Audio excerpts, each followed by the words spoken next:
Today is Wednesday, December 2nd. What to know today about who will likely get access to a COVID-19 vaccine before anyone else, and what a new government study found about when the virus was really first here in the U.S.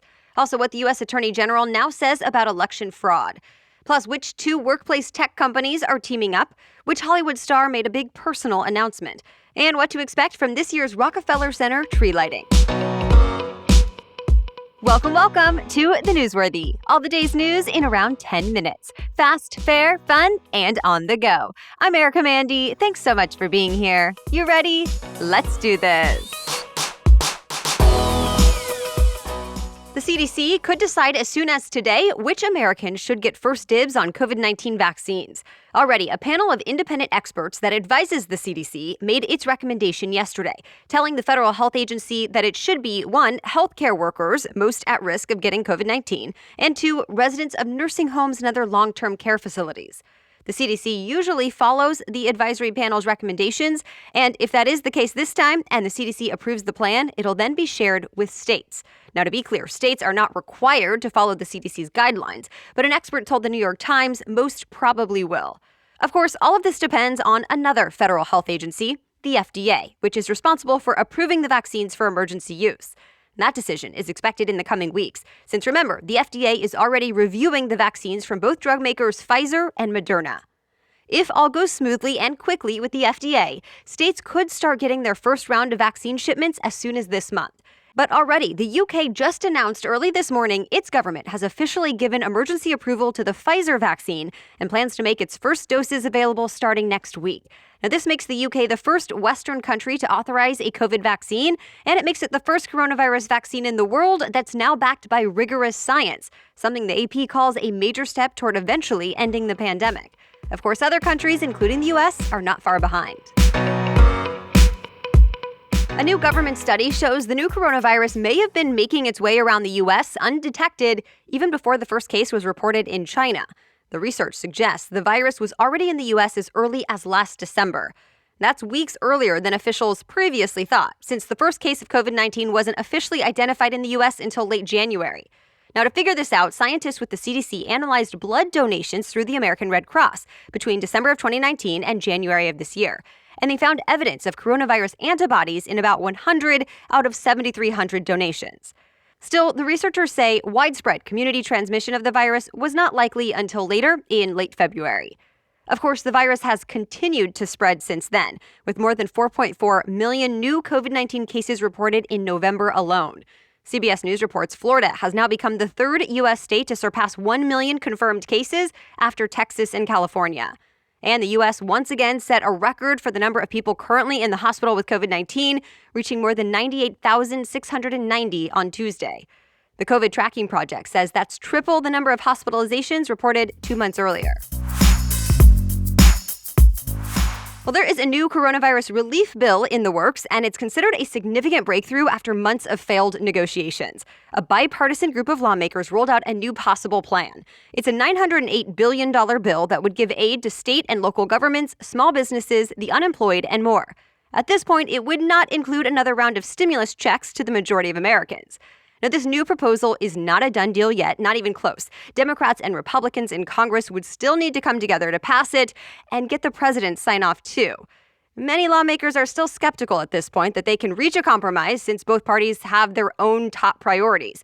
Yet most would like to at least get something passed before they leave for Christmas break at the end of next week. If Congress cannot agree, millions of Americans could lose the bit of help they're getting now as more programs are set to expire.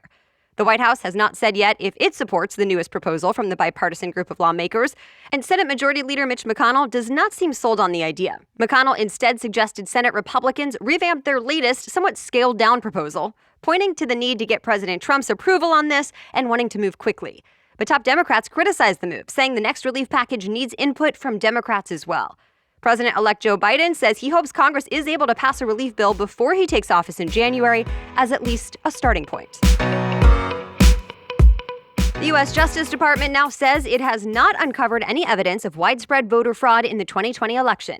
The U.S. Attorney General William Barr told the AP that federal prosecutors and FBI agents have been working to follow up on specific complaints, but so far he says they have not found anything that would have changed the election outcome.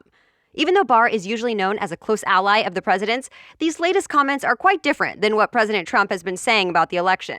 So Trump himself and his lawyers both criticized Barr's latest comments, arguing that the Justice Department has not thoroughly reviewed the evidence. Separately, Attorney General William Barr revealed he's appointed a special counsel to review what started the Russia investigation back in 2016. Remember that? This essentially allows Connecticut U.S. Attorney John Durham to continue the work he started last year. But his new title as special counsel gives him extra protection to avoid getting fired by the Biden administration next year. So far in Durham's investigation about what started the Russia probe and whether anyone broke the law during it, Durham has charged one person, a former FBI lawyer who pleaded guilty to altering an email. However, Fox News reports that case has not claimed there has been any broader conspiracy within the FBI. To be continued.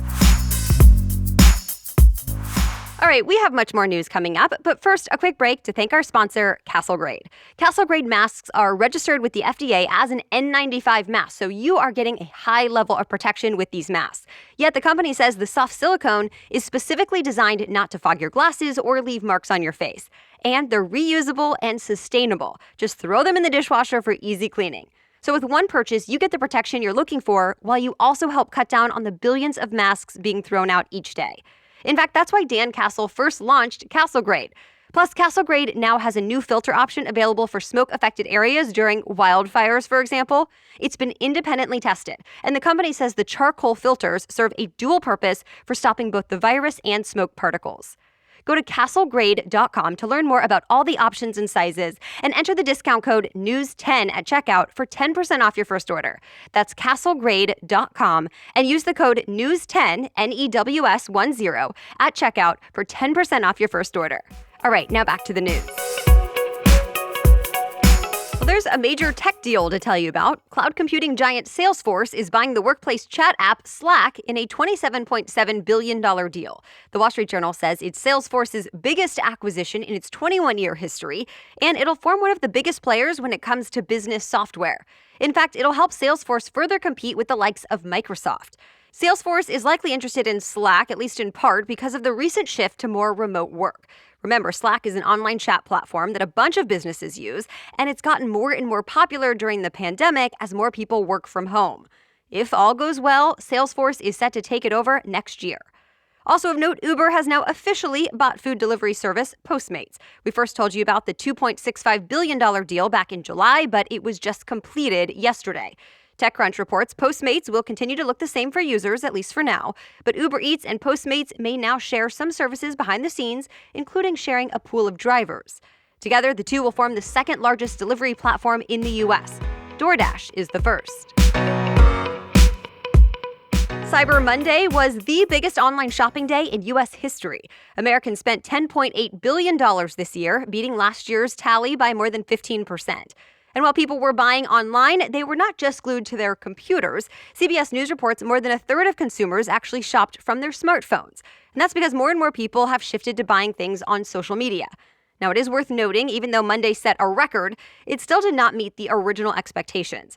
Earlier in the year, Adobe Analytics estimated nearly $13 billion would be spent on Cyber Monday, but the numbers ultimately came up a bit short. The Oscar-nominated star of the movie Juno has come out as transgender. Elliot Page announced the news on Instagram yesterday, saying he is trans and his pronouns are he or they. Now, this is a big announcement from one of Hollywood's most recognized actors. As Ellen Page, he starred in several critically acclaimed films, including 2 X-Men movies, Inception, and, like we mentioned, Juno. Most recently, he's starring on Netflix's The Umbrella Academy, and Variety reports Page will continue to play the role of Vanya Hargreaves in the series. Page says he feels lucky to be able to share his authentic self and also acknowledge that trans people deal with a lot of abuse and violence. Page has received an outpouring of support from stars like Miley Cyrus and companies like Netflix and MTV.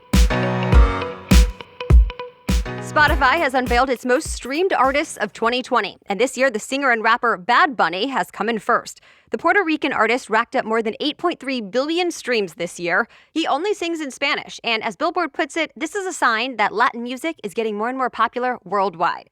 Billie Eilish was the most streamed female artist for the second year in a row, followed by Taylor Swift and Ariana Grande. Also, YouTube released its list of its top 10 trending videos from the year. A monologue by Dave Chappelle landed in the #1 spot. Tonight is the 2020 Rockefeller Center Christmas tree lighting. The ceremony will include 50,000 multicolored lights, a Swarovski star, and a star-studded performance list with Kelly Clarkson, Dolly Parton, Leslie Odom Jr., Gwen Stefani, the Radio City Rockettes, and more. But of course, this year will not have all of the traditions. The in-person crowds will not be allowed. It's closed to the public due to COVID-19, but you can watch it all on NBC at 8 p.m. The tree will open to the public starting tomorrow, though viewers must stay 6 feet apart and stick to a 5-minute time limit to see the tree. And that's it for the main news today, but now it's time for Work Wednesday, when we break down one interesting career or work-related news story every Wednesday. But first, thanks to our sponsor, Ritual. If you've ever questioned what's really in your vitamin, or you just can't make it part of your routine because the ones you've tried kind of taste gross, you'll want to check out Ritual. Not only does Ritual use only a clean, vegan-certified, non-GMO, gluten and allergen-free formula with no fillers, colorants, or shady additives, but it also uses key nutrients to help fill the gaps in your diet.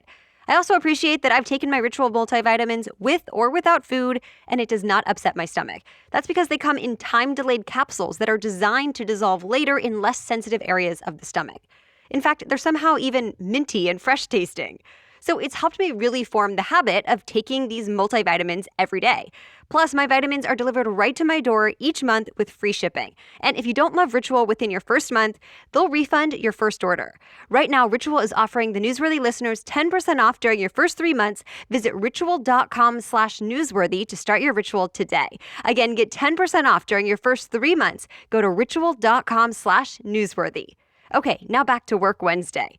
And today we're talking about how companies are inventing holidays to get their employees to take time off. And this goes beyond just offering extra vacation days that employees may not actually take.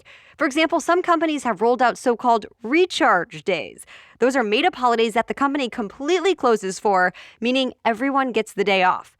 Another example happens at Indeed.com, which has given its 10,000 employees an extra day off once a month. Even Google is in on this. It added a holiday off in September just because. So why do this? Well, studies have shown workers are struggling during the pandemic. A global survey published in Harvard Business Review shows 2/3 of employees have reported higher stress levels in the first months of the pandemic, and more than half said they're emotionally exhausted. Meanwhile, the CDC did its own survey that says about 1/3 of U.S. adults are showing symptoms of anxiety or depression. But here's the thing. Many people still don't take time off because they're afraid of being punished.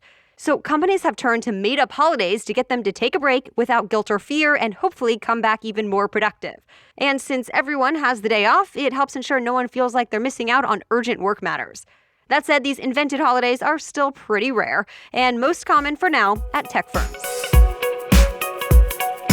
All right, thank you so much for listening today. We'll catch you up on more news to know tomorrow. Until then, have a great day.